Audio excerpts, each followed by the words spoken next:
Good day, everyone. So today I report all about art activities and teacher-directed art activities. So first is student enjoyment. It becomes more meaningful because the focus is not only grades or score, but also on how they enjoy or feel about that they are learning. This is important because when students are happy, they become more open to learning and their understanding. Example, mahalaga ito dahil kapag masaya ang estudyante, mas magiging bukas sila sa pag-aaral at mas lumalim ang kanilang pag-unanawa.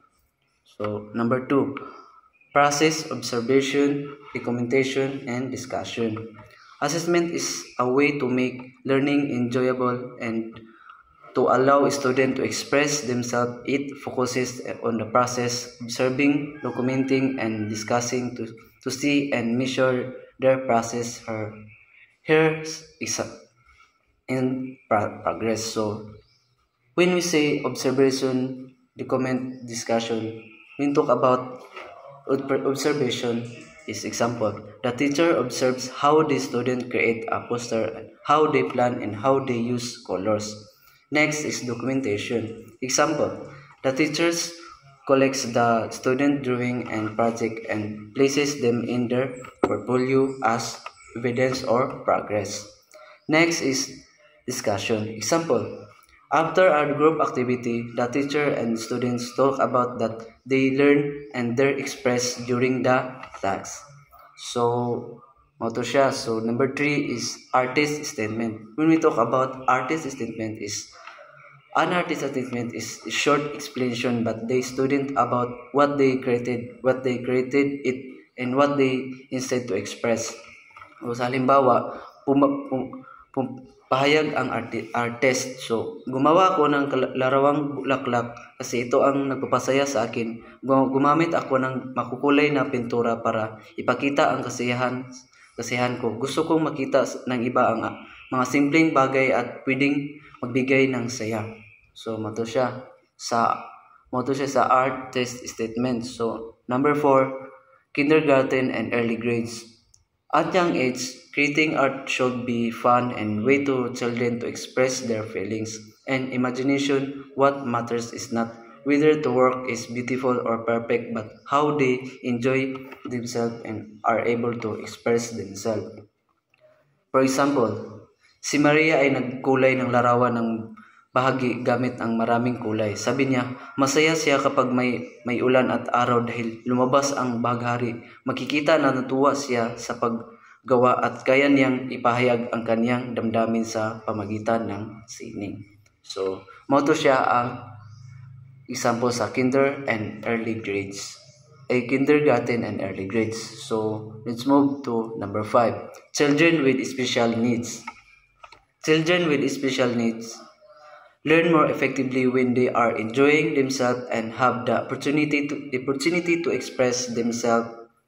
Through art becomes easier for them to communicate their feelings and ideas even if they sometimes struggle with speaking. It doesn't matter if the work is simple or easy. What matters is that they are happy and able to express themselves in their own way. Halimbawa, for example is si Mark, masaya habang gumuhit at pumili ng sari-saring kulay.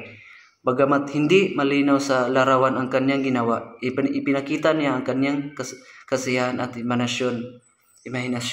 Ang aktibidad ay nakatulong upang maging mamalaya siya at papahayag at nakitang natuwa siya sa proseso ng iyang ginawa. So, happy gyapon siya sa iyang gibuhat bitaw bisag dili bitaw perfecto iyang gidrawing bitaw. So, moto siya sa children with special needs. Kining tagaan na tog opportunity bitaw sila nga bisag na sila kapansanan as teacher is tagaan gyud sila opportunity tugluan og ma-enhance silang knowledge. So, moto siya. Number 6 is student who first timer or unfamiliar with art making. When we talk about the student or first timer is for students who are beginner. Example is for students who are beginner in art. The most important things is that they try and enjoy the process of creating. The emphasis should not be skills or the final result of their work, but on how they learn and become open to expressing themselves for the first time. The goal is for them show their feelings, ideas, even in a simple. So mo to siya no, tagaan nyo itong opportunity ang mga student na to nga walay confidence sa art subject no is tagaan na to sila ato silang tudloan no nga matagaan og confident og i-pursue ilang kagalingon sa sa art subject no. So, or kaning ato silang educate nga ilang feelings is dili na sila maulaw kining di na sila maulaw share silang ideas no. So mo to siya ang student or first timer unfamiliar with art making. So number 7, people who have confidence in doing art. So example, ang guro ay hindi lamang nagtuturo ng kalaman kundi tumutulong din upang paunlarin ang kakayahan ng asal at tiwala sa sarili sa estudyante sa pamagitan ng gabay, feedback at suporta ng guro. Nakakaroon ng pagkakataon ang mga bata na matuto magbago at mas mabuti ang kanilang ginawa. So the way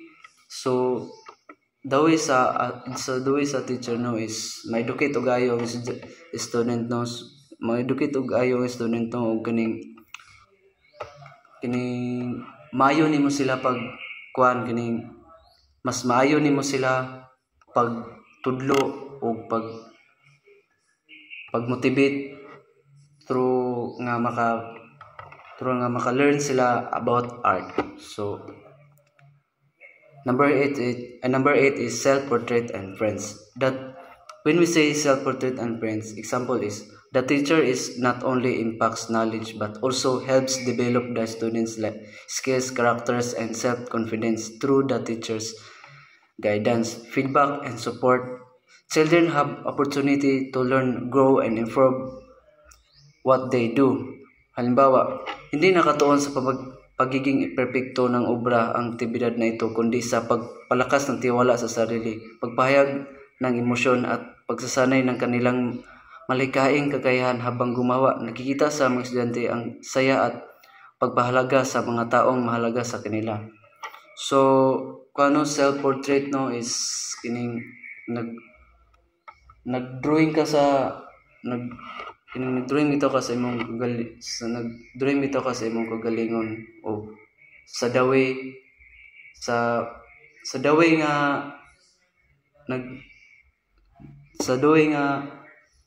nag-drawing ka is kaning nag-share ka sa imong idea gipaagi nimo sa drawing no. For example is sa imong friends nagdrawing ka sa imong kaugalingon og ikaw ug imong friends no gidrawing nimo nga gidrawing ko ni siya diri kay paborito ko ni siya nga barkada o mahinatagon o kining og dili plastic no. So mao to siya ang self-portrait and friends. So next is still life of objects. When we say still life of object is that I like is designed for the enjoyment and self-expression of student by choosing and drawing object they like, for example toys, fruit, and household items. They learn to show their interests and personality in a creative way. The focus is not on making a perfect drawing but on expressing feelings, ideas, and recognizing the things that are important to them. So mao to siya ang meaning sa still life of object. So next is my first experience with doctor and dentist. So when we talk about first experience with the doctor and dentist is provide guidance and instruction. The teachers taught the student how to write or draw about their experience at the doctor or dentist. Halimbawa, for example, Ang lesson na ito ay para sa kasiyahan at sariling pagpahayag ng estudyante sa pamagitan ng pagguhit o pagsulat tungkol sa kanilang unang karanasan sa doktor o dentista na ipapakita nila ang kanilang damdamin at reaksyon or unsay ilang reaksyon sa while katong giibtan sila ngipon or sa doktor katong giinjikan sila is unsay ilang reaksyon nato sa pamagi sa pagdrawing. So mao to siya. So sa my first experience with doctor and dentist. So next is our summer vacation. So when we talk about our summer vacation is this lesson lets students express themselves and have fun by drawing or writing about their summer vacation, sharing their experience and feelings and creativity. For example, pahayag ng estudyante, nagpunta kami sa dagat noong bakasyon at masaya ako sa paglalaro sa buhangin at paglangoy sa tubig. So, moto siya pasabot sa our summer vacation. So, next is my favorite pastime or my favorite online games. So, when we talk about my favorite pastime or imong kanang favorite nga online game is this lesson is for the enjoyment and self-expression with students. By doing or writing about their favorite online games, they learn to show their interest, feelings, and enjoyment in a creative way. The important things is that they have fun while doing the activity and express their own story. So, example is gumit at nagsulat tungkol sa kanyang paboritong online games or for example Minecraft, no, mo tong kining pasabot sa my favorite pastime or favorite online games. So next is my house and my community. When we talk about my house and community is this lesson is for enjoyment and self-expression student by drawing or writing about their house and community. Then learn to show their surrounding feelings and personal experience. The important thing is that they have fun while doing the activity and express their own perspective. Example is, pahayag ng estudyante, ito ang bahay namin at dito ako lumaki. Masaya ako sa aming komunidad at kasi maayos ang paligid at mabait ang mga kapitbahay. So, mao to siya ang sabot sa my home and my community. So, next is what I like or flowers, butterflies, princess, mode of transport, planet, the solar system. So, when we talk about ano niya is, example is for enjoyment and self-expression means creating artwork that are fun and shows who you are and what you like. Here, you can express your feelings, interest, and imagination through drawing, painting, or making other forms. Or sa paliwanag para sa mga estudyante is, sa aring ito, nagiging masaya ang pag-aaral ng art dahil pwede mong ipakita ang iyong mga hilig at malikhaing idea. Halimbawa, pwede kang mag-drawing ng paborito mong bulaklak o planeta at sabihin sa klase mo kung bakit mo ito gusto or i-share mo imong drawing. So, ito siya yung pasabot. So, next is assembling or using cardboard to create my imaginary car or body car. Example is, in this lesson, students learn to use their imagination and creative ideas, creating an art project by using cardboard and other materials. They can showcase their own design and interests. Aside from being fun, this also helps develop their skills and creating and expressing themselves. Or halimbawa, ang isang estudyante ay maaring gumawa ng maliit na bahay gamit ang karton na pinalmatian ng makukulay na papel at stickers. Ang isa namang estudyante ay pwedeng magdisenyo ng iskultura na hayop gamit ng karton na nagpapakita ng kanilang paboritong hayop sa malikhaing paraan. Kung moto pasabot sa assembling using cardboard to create my binary car, body car moto siya. So next is painting and playing using paints. So when we talk about painting and playing using paints is, in this lesson, students learn to express their imagination and feelings through painting. This use different colors on brushes to create colorful and creative artwork. They enjoy learning while expressing themselves in art. For example, ang estudyante ay maaring magpinta ng tanawin ng kanilang paboritong lugar gamit ang iba't ibang kulay upang ipakita ang kanilang damdamin. Ang isa namang estudyante ay pwedeng lumikha ng abstract na obra na nagpapahayag ng kanilang imahinasyon at personalidad. So, moto siya example sa painting and playing using paints. So next is student application of learning skills and content. When we talk about student application of learning skills content is in a teacher-directed art activities, the teacher guides the student to develop their skills and learn the correct knowledge and content and creating artwork. The assessment focuses on how the student applies what they have learned in the actual creation of the artwork. Halimbawa, sa paggawa ng karton sa bulaklak, sinusuri ang tamang paggamit ng gunting at pagdikit at pagsusunod sa hatbang at disenyo na itinuturo ng guro or gidemonstrate sa teacher ang step by step nga paggamit sa gunting or kanang mga materials nga gamiton nga magbuhat ka og kanang mga for example kanang karton nga bulak nana. So mo to siya ang example sa student application of learning skill and content. So next is product or artwork. When we say product, artwork is an artwork product is what is student creates in art like drawing, painting, or collage. Assessment looks how will they use techniques and express their creativity. For example, si Daryl ay bawa ng karton na bulaklak gamit ang gunting, pandikit at pintura. Or si Henry Jones ay gumahit ng paboritong hayop at pininturahan ng makulay na kulay. Or si Baal na ay gumawa ng collage o tungkol sa kalikasan gamit ang papel at larawan. So, motor siya ang example sa product and artwork. So, next is upper elementary grades.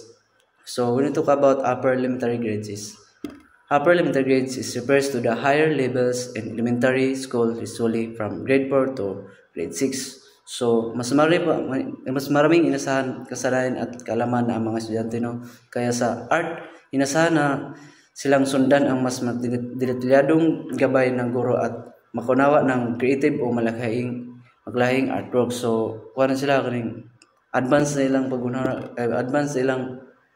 sa bito sila gamay. So, example is kaning pag mag-drawing sila og kaning kanang 3D drawing, maka-evolve na sila ginana bitaw kanang nailan sa gamay lang skills about art or example kanang sa pag-drawing. So, motor siya ang pasabot sa upper elementary grades. So, number 4 is high school students. Talk about high school students today offers more advanced lessons and projects focusing on skills development and preparing students for college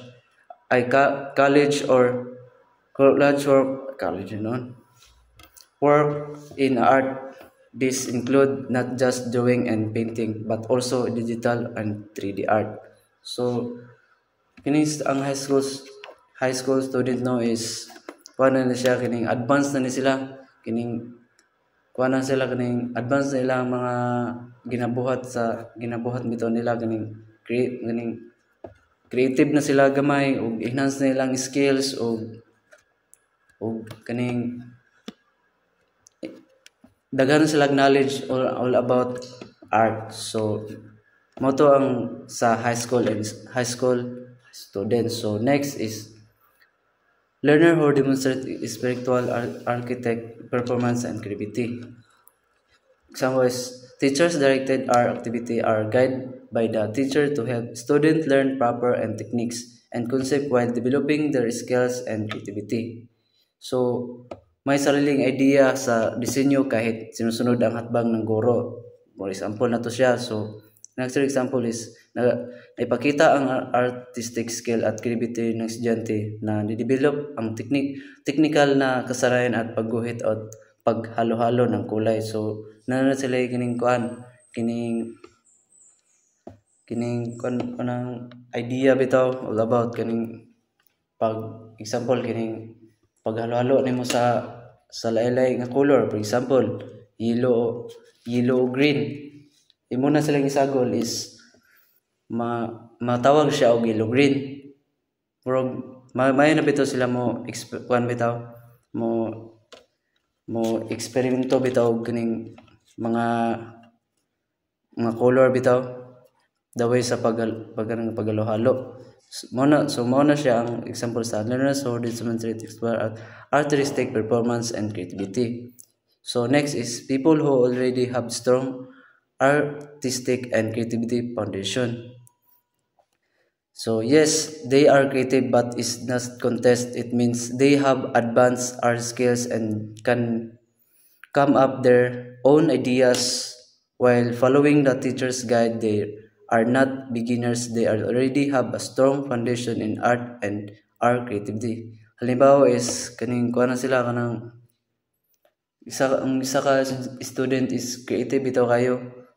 For example is kaning nagdrawing siya og kaning apple nga 3D bitaw kayo kanang with shading sa kaning mag-shading siya og kaning shade sa bond paper o kaning mag-drawing siya apple nga 3D nga mura na gyud siya tinuod bitaw. Kaning creative siya nga pagka-student bitaw. So mo to siya ang sabot sa people who already have strong artistic creative foundation. So next is still life of fruits or flower. When we talk about still life of fruit or flower is still life is an art activity where students draw or paint objects that stay in place like fruits or flower. It helps them observe shapes, colors, and details carefully. This also develops their skills in shading and composition. Limbawa, maring gamit ng mangga, saging at bayabas sa isang basket. Pwede ring ipinta ang mga bulaklak o florera tulad ng rosas o gumamela sa ganitong paraan. Inagpakita ang ganda ng simpleng bagay sa paligid. So nakuha sila mga idea sa mga palibot bitaw nga kining ilang drawingon bitaw. For example is kanon yung balay gidrawing niya. Nakuha na siya idea ng nga kanay ang gidrawing. So second is Philippines traditional weaving designs. When we talk about Philippines traditional weaving designs, Philippines weaving designs are patterns from different regions like the Banig or Samar or the Tinalak or the Tiboli. Or learning these designs help students appreciate Filipino culture and creativity. They can use these patterns and inspiration for their own artworks. So moto siya ang Philippines traditional weaving designs. So next is work of national artists displayed in the museum. So when we talk about work of national artists displayed in museum is national artists of the Philippines created important work that shows Filipino talent. Identified by studying their art museum, students learn about style, technique, and history. This also inspired them to create their own artworks. Halimbawa, pag-aralan ang mga painting ni San Fernando or Armasulo sa nagpapakita ng buhay sa bukid. Maaari ring tignan ang mga likha ni Guillermo Tolentino tulad sa pantayog o mga bayani. Sa paggawa nito, natuto ang mga estudyante mula sa obra ng mga tanyag na Pilipino. So nakuha sila mga idea bitaw nga ilang ipang-painting or drawing sa museum bitaw. Turo nilang nga ilang isundog si Guillermo Tolentino ug si Pantayo ug si Guillermo Tolentino. So ug si Fernando Armasulo. So next is the different textile tradition and design in China, Korea, and Japan. So Asian countries like China, Korea, and Japan have rich textile tradition while unique patterns. Learning this design helps students appreciate cultural diversity in art. They can also use this design and inspiration for their own creativity projects. So halimbawa, gumuhit ng disenyo ng dragon na makikita sa traditions ng tela ng China o maaari ring gumawa ng pattern ng kahawig ng Korea o hanbok o pwede ding iguhit ang floral na disenyo ng Japanese o kimono. So kaning kon naka-appreciate bitaw ka silang kon bitaw or naka-appreciate ka sila ang mga traditional nga mga sanina bitaw or mga tila or kuan or mga tila nila or mga sinuotan or mga design sa ilang tila or imong gidrawing. True na nga pag-appreciate nimo is imong gidrawing nako ka ideya to imo na lang imong gidrawing. So mo to ang pasabot sa the different textile tradition and design in China, Korea, and Japan. So next is painting the old houses and church within the community. Students can paint heritage houses and old churches found in their own community. This helps them value history and architecture. Architecture is also connects art to their local environment.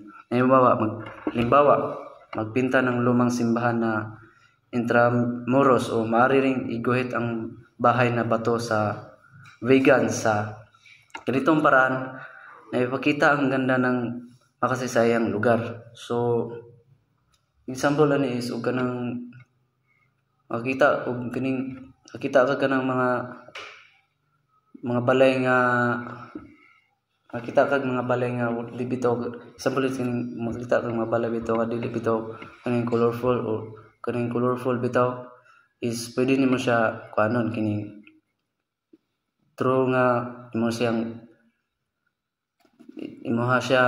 drawingon o pud nga nimo ganing mga color magpainting ka bot nga nimo painting. So mo to siya ang kuan painting the old houses church within the community. So next is drawing of the bahay kubo turugan bahay na bato or traditional Filipino houses like the bahay kubo turugan and bahay na bato shows the culture and history of the Philippines. Drawing them helps students understand architecture and design. It also teaches appreciation and heritage. Halimbawa, gumahit ng bahay kubo na may palayan sa paligid, maaari ring iguhit ang turugan ng Mindanao na may masalimuot na disenyo. Isa pang halimbawa ay ang bahay na bato na makikita sa mga lumang bayan. So moto siya ang drawing of the bahay kubo turugan bahay na bato. So next is creating a digital painting similar to the works of Van Gogh or Amorsolo, Picasso. So digital painting uses technology to create artworks inspired by famous artists. Students can study the style of Van Gogh, Amorsolo, Picasso, and others. This allows them to practice creativity using modern tools. So kini si Van Gogh kay Dutch painter famous for starry night and colorful brush strokes. O kini si Amorsolo is Filipino national artist known of painting of rural life and sunlight. So kini si Picasso dayon is Spanish painter founder of Cubism known for abstract art. So ang halimbawa ni is kining kuan as a student is gumawa ng digital painting na may storyline lines tulad nilang niya kay Van Gogh. Mariring lumikha ng digital art na parang bukid skin gaya ng kay Amorsolo. Pwede ring gumamit ng digital app o ng abstract style na parang kay Picasso. So ilang ginabuhat is imong ginasundog bitaw imong gikuha naman silang guide silang tulo. So motor siya pasabot sa creating digital painting similar to the works of Van Gogh, Amorsolo, or Picasso. So that's all and thank you.